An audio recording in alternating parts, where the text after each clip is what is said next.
दोस्तों कुछ cases compromise nature के होते हैं। अगर आपका कोई केस जो कि कंप्रोमाइज नेचर का है कोर्ट में पेंडिंग है, भले ही वो इन्वेस्टिगेशन की स्टेज पे हो या ट्रायल की स्टेज पे हो या इंक्वायरी की स्टेज पे हो, तो ऐसे केसेस में अगर दोनों पार्टियां चाहती हैं कि केस को समाप्त कर दिया जाए तो दोनों पार्टियां लोक अदालत में जाकर कंप्रोमाइज के माध्यम से केस को समाप्त करवा सकती हैं। नमस्कार दोस्तों, मैं हूं एडवोकेट विवेक पांडे और आप देख रहे हैं आपका अपना चैनल लीगल पोजर। दोस्तों अगर अभी तक आपने हमारे चैनल को सब्सक्राइब नहीं किया है तो सब्सक्राइब अवश्य कर लें, क्योंकि लॉ से रिलेटेड ऐसे ही कंटेंट हम आप तक लाते रहेंगे। दोस्तों नया कानून लागू होने से पहले कौन कौन से केसेस में आप कंप्रोमाइज़ करा सकते हैं। अगर आप कोर्ट कचहरी दौड़ के परेशान हो चुके हैं, केस को ख़त्म कराना चाहते हैं तो केस का सेटलमेंट करवा सकते हैं, कंप्रोमाइज़ करा सकते हैं नया कानून लागू होने से पहले, चाहे आपका केस किसी भी कोर्ट पर किसी भी अदालत पे क्यों ना चल रहा हो।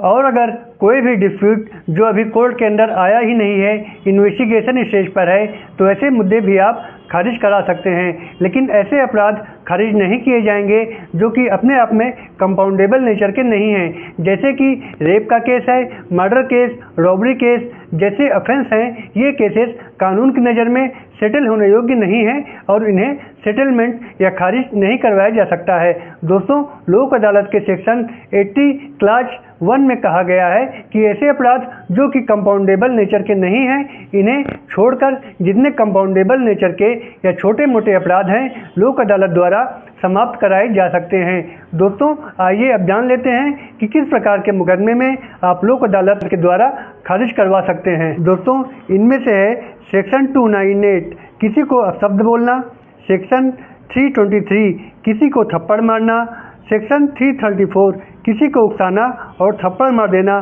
सेक्शन 379 किसी छोटी मोटी चोरी का मामला, चीटिंग का केस सेक्शन 417 और सेक्शन 419, 420, 421, 422, 423, 424 और 426 ये सारे चीटिंग के सेक्शन हैं। इसके अलावा सेक्शन 448, सेक्शन 451 ट्रेसपास के मुकदमे, सेक्शन 498 किसी शादीशुदा महिला को भगा के ले जाना, इलीगल एबॉर्शन करवाना, सेक्शन 312,